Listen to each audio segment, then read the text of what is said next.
Online जानकारी news में आप सभी का स्वागत है। अमेरिका के ऊपर एक बार फिर खुदा का अजाब नाजिल हुआ है। दोस्तों, आप सब जानते हैं, तमाम देशों के मजलूमों की बद्दुआ अमेरिका ले रहा है और अमेरिका को इसका खामियाजा भी भुगतना पड़ रहा है।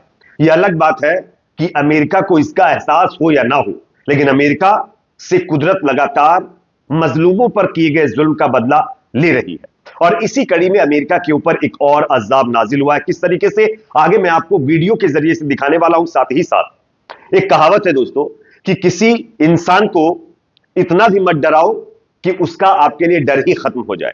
यह कहावत अब अमेरिका इजराइल के ऊपर बिल्कुल सटीक साबित हो रही है। आप सब जानते होंगे कि अमेरिका और इजराइल गाजा के अंदर हमास को लगातार धमकियां दे रहे थे और कई मुल्कों को ये लोग दबाने की कोशिश करते चले आए हैं, लेकिन अब छोटे छोटे मुल्क अमेरिका और इजराइल को धमकियां दे रहे हैं, उनको खरीदने की बात कर रहे हैं। इवन हमास भी अमेरिका और इजराइल की धमकी से नहीं डरा, जिसके चलते इजराइल को अब गाजा के अंदर घुटनों पर आना पड़ा है। कैसे, आगे मैं आपको वीडियो के जरिए से दिखाऊंगा। उससे पहले एक छोटी सी रिक्वेस्ट आपसे करूंगा, अगर ये वीडियो आपको पसंद आए तो इसको लाइक जरूर करिए दोस्तों, और चैनल पर नए हैं तो सब्सक्राइब करने के बाद बेल आइकन को प्रेस करना ना भूलें। सबसे पहले मैं आप लोगों को यह दिखाता हूं कि अमेरिका के अंदर किस तरीके से एक बार फिर अल्लाह का अजाब नाजिल हुआ है। स्क्रीन के ऊपर एक वीडियो क्लिप मैं आप लोगों को दिखा रहा हूं। यह वीडियो आप लोग देखिए। यह वीडियो उस अल्लाह के अजाब का सबूत है जो अमेरिका के ऊपर नाजिल हो रहा है। दरअसल यह जो वीडियो है, यह अमेरिका के एक और विमान हादसे का वीडियो है। अमेरिकी नौसेना का एक और विमान पूरी तरीके से खत्म हो गया है। बताया जा रहा है कि समुद्र तट के ऊपर जाकर के यह विमान खाक हो गया है और इसमें जो पायलट वगैरह थे वो चोटिल हुए हैं, जिनको हॉस्पिटल में एडमिट करवाया गया है। बताया जा रहा है कि हादसा सैन डिएगो में एक द्वीप पर हुआ है। हादसाग्रस्त विमान अमेरिकी नौसेना का EA-18G ग्रोलर जेट था, जो अमेरिका के यूएस नेवी का एक हिस्सा था और यह जो है रेकी करने के लिए काफी माहिर माना जाने वाला प्लेन था। लेकिन अचानक यह एक समुद्री तट के पास पहुंचता है, अनियंत्रित होता है और उसके बाद वहीं पर नीचे जाकर के खाक हो जाता है। यह अपने आप में अमेरिका के अंदर चौथा बड़ा अल्लाह का अजाब देखने को मिला है। आप सब लोगों ने देखा किस तरीके से बैक टू बैक अमेरिका के अंदर इस तरीके से विमान हादसे देखने को मिल रहा है और इसमें लगातार बढ़ोतरी होती जा रही है दोस्तों। उसके बावजूद भी अमेरिका जैसे मुल्क कुदरत के अजाब से सबक नहीं ले रहे। इवन मैं आपको एक और खबर दिखाता हूं इसी से जुड़ी हुई, आप देख लीजिए। 60 लाख की आबादी वाले डेनमार्क ने ट्रंप को दिखाई आंख। ग्रीनलैंड के जवाब में कैलिफोर्निया खरीदने की सीधे धमकी दे दी है। सोचिए, अब डेनमार्क ने यह धमकी दी है अमेरिका को।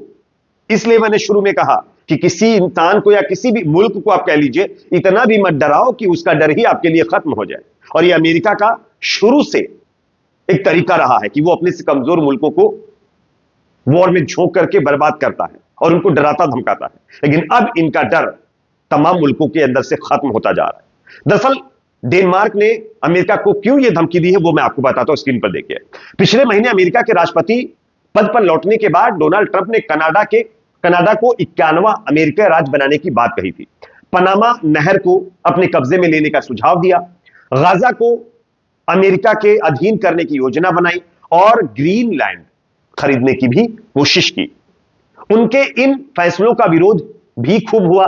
कनाडा और चीन ने ट्रंप के फैसले का विरोध किया, लेकिन इसी बीच 60 लाख आबादी वाले डेनमार्क ने भी ट्रंप का मजाक उड़ाया है। ग्रीनलैंड को खरीदने की ट्रंप की धमकी के बीच डेनमार्क ने अमेरिकी राज्य कैलिफोर्निया को खरीदने की धमकी दे डाली है।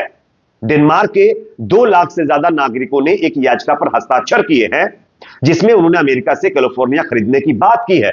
इस याचिका में लिखा है, क्या आपने कभी किसी मानचित्र को देखा और सोचा, आप जानते हैं कि डेनमार्क को और ज्यादा धूप, ताड़ के पेड़ और रोलर स्कैट्स चाहिए। हमारे पास इस सपने को हकीकत बनाने का एक मौका है और आइए हम डोनाल्ड ट्रंप से कैलिफोर्निया खरीदे।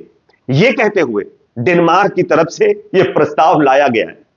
यानी कि 60 लाख आबादी वाला यह मुल्क किस तरीके से आप देख सकते हैं अमेरिका जैसे मुल्क को खरीदने की बात कर रहा है। यह अपने आप में अमेरिका की इससे ज्यादा बड़ी बेइज्जती और क्या हो सकती है। अब मैं आपको दिखाता हूं कि इजराइल भी किस तरीके से घुटनों पर आ चुका है। जो इजराइल हमास को धमकियां दे रहा था कि भाई अगर 12 बजे शनिवार तक दिन में आपने हमारे बंधकों को नहीं छोड़ा तो हम आपके साथ ऐसा कर देंगे, वैसा कर देंगे, फलाना ढिमकाना, लाभ लाभ लाभ। लेकिन दोस्तों, हमास ने सीधे तौर पर कहा कि हम पीछे नहीं हटने वाले हैं। पहली बात तो हम खत्म होने से डरते नहीं है, लेकिन अगर आप हमारे साथ नाइंसाफी करेंगे तो हम इसका मुकाबला भी करना जानते हैं। और हमास ने वही किया। हमास ने अमेरिका के बुरे भालू की धमकी और उसके बाद इजराइल की धमकी से ना डरते हुए मुकाबला करने की चेतावनी जारी कर दी। और उसके बाद आज खबर आ रही है कि इजराइल को घुटनों पर आना पड़ा है। कैसे, आप देखिए खबर को। गाजा के अंदर जो ह्यूमैनिटेरियन एड के जो ट्रक्स हैं, इजराइल की सेना गाजा में प्रवेश नहीं करने दे रही थी, उनको मजबूरन अब गाजा में प्रवेश करने देना पड़ रहा है। गाजा को सबसे अधिक ट्रक कल रात को प्राप्त हुए हैं, रिसीव्ड हुए। पहली बार इजराइल ने दैनिक आवश्यकताओं का पूरी तरह से पालन किया है दोस्तों। यह अल कस्साम की घोषणा के बाद देखने को मिला है। अब मैं आपको कुछ क्वांटिटी बताता हूं कि ट्रक्स कितने गाजा में कल रात को एंटर हुए। प्रवेश करने वाले कुल ट्रक 801 बताए गए हैं, जिसमें से उत्तर में 231 ट्रक पहुंचे हैं। बीट हनौन एरेज क्रॉसिंग से 139 ट्रक पहुंचे हैं गाजा में, और जिकिम बस्ती से 92 ट्रक्स, दक्षिण में कुल 570 ट्रक्स, 10 गैस ट्रक और 29 ईंधन ट्रक्स भी इसमें शामिल बताए जा रहे हैं। काश ये अमल पहले इजराइल कर लेता तो बंधकों का सौदा इस तरीके से खटाई में ना पड़ता, हमास बंधकों को अब तक रिलीज कर देता। लेकिन इजराइल जो टेढ़ी दुम है ना, वो सीधी कब होने वाली है? उसको तो आदत है ना खुराफात करने की, और उसने सीजफायर डील में भी खुराफात करने की कोशिश की। तमाम जो ह्यूमैनिटेरियन एड के ट्रक्स है वो इंटर करने में प्रॉब्लम क्रिएट कर रहा था, जिसके चलते हमास ने सीधे हॉस्टेज रिलीज करना बंद कर दिया और कह दिया कि जब तक आप मुकम्मल तरीके से हमारे सीजफायर पर काम नहीं करेंगे तब तक हम अब आपके हॉस्टेज रिलीज नहीं करेंगे। और उसके बाद तमाम धमकियों के बावजूद जब हमास नहीं डरा है, तब इजराइल को मजबूरन एग्रीमेंट के अकॉर्डिंग काम करना पड़ रहा है। यह अपने आप में दिखाता है किस तरीके से दोस्तों कहीं ना कहीं इजराइल और अमेरिका का जो खौफ है वो तमाम मुल्कों के अंदर से, छोटे छोटे हमास जैसे संगठनों के अंदर से निकलता जा रहा है। इवन मिस्र ने भी अब धमकी दे दी है इजराइल को। अब मैं आपको खबर दिखा रहा हूं, आप देख सकते हैं, मिस्र ने वॉर के लिए उच्चतम स्तर की तत्परता बनाए रखने के लिए इजराइल की सीमा से लगे सिनाई क्षेत्र में सैन्य ब्रिगेड को यह आदेश दिया है कि वो चौकन्नी रहे, इजराइल को कभी भी जवाब देना पड़ सकता है।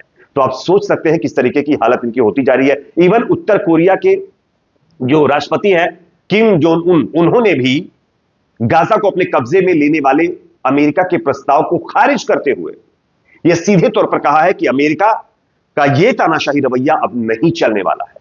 ट्रंप का जो फलस्तीनियों को स्थानांतरित करने का प्लान है उसको हम खारिज करते हैं, यह पूरी तरीके से गलत है।